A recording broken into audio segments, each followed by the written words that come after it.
পাবনার চাটমোহরে সৌদি প্রবাসীর অন্তঃসত্ত্বা স্ত্রীকে শ্বাসরুদ্ধ করে হত্যার অভিযোগে শাশুড়ি মনোয়ারা খাতুন ও সৎ ছেলে মোহাম্মদ রিপন হোসেনকে গ্রামবাসী আটক করে পুলিশে দিয়েছে।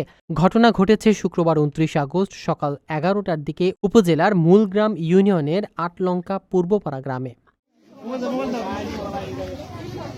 স্থানীয়রা জানায় ২-৩ বছর আগে মৃত কাশেম আলীর ছেলে সৌদি প্রবাসী মঞ্জিল হোসেনের সঙ্গে শাপলা খাতুনের বিয়ে হয়।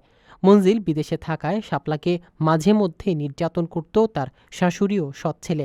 শুক্রবার সকালে ৭ মাসের অন্তঃসত্ত্বা শাপলা খাতুনকে তারা শ্বাসরুদ্ধ করে হত্যা করে বিছানায় ফেলে রাখে।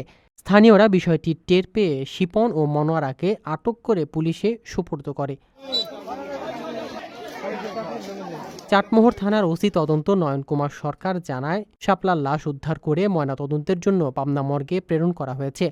আটক শাশুড়ি ও সৎ ছেলের বিরুদ্ধে মামলা দায়েরের প্রস্তুতি চলছে। আইন অনুযায়ী দ্রুত বিচার ও দোষীদের কঠোর শাস্তি নিশ্চিত করার জন্য পুলিশ যথাযথ ব্যবস্থা নিচ্ছে। ঘটনার জন্য এলাকার মানুষ গভীর শোক ও ক্ষোভ প্রকাশ করছে। লক্ষাধিক টাকা বেতনে কর্মী নিচ্ছে জাপান। যেতে আগ্রহীরা যোগাযোগ করুন স্ক্রিনে দেয়া নাম্বারে।